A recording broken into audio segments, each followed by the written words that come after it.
নমস্কার বন্ধুরা, আজ আমি একটা রেসিপি আপনাদের সাথে শেয়ার করব। আর সম্পূর্ণ নতুন। গরমের সময় মানুষ শরবত খেতে ভালোবাসে, তাই আজ আমি শরবত বানিয়ে দেখাবো সম্পূর্ণ আলাদাভাবে।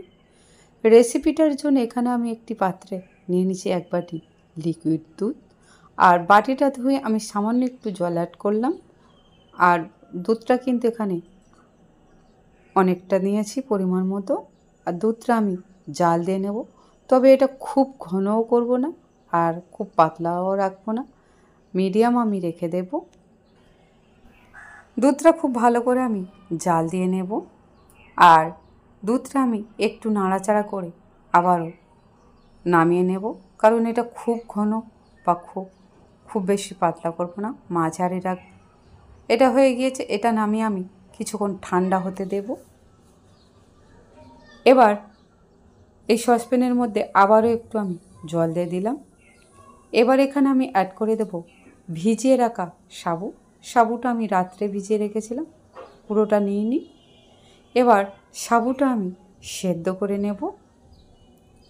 সাবুটা সেদ্ধ হয়ে গিয়েছে, এটা নামিয়ে কিন্তু আমি ছাঁকনি দিয়ে ছেঁকে নেব। ছাঁকনিতে ছাঁকার পরে এটা ঠান্ডা জল দিয়ে ধুয়ে নেব। এবার এখানে একটি মিক্সি নিয়ে নিয়েছি, আর যে দুধটা আমি জাল দিয়েছি ওটা ঠান্ডা করে নিয়েছি। মিক্সির মধ্যে পুরো দুধটা আমি অ্যাড করে দিয়েছি। এবার এখানে দিয়ে দেবো ভ্যানিলা ফ্লেভারের আইসক্রিম। আমি এখানে একটা দিচ্ছি 2 গ্লাস শরবতের জন্য, আপনারা চাইলে এটা কম বেশি করে দিতে পারেন।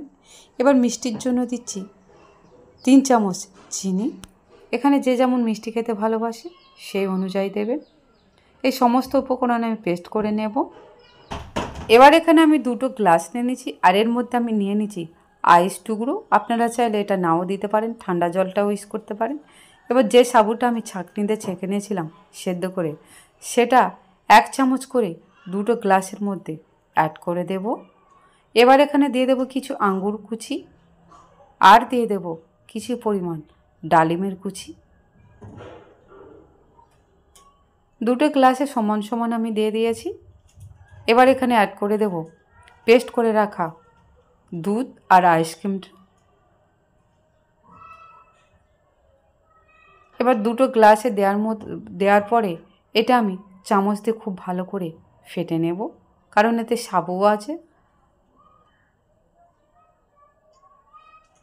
আমার শরবত রেডি।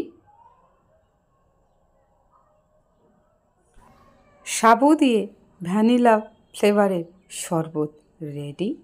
আমার এই রেসিপিটা আপনাদের কেমন লাগলো তা অবশ্যই কমেন্ট করে আমাকে জানাবেন বন্ধুরা।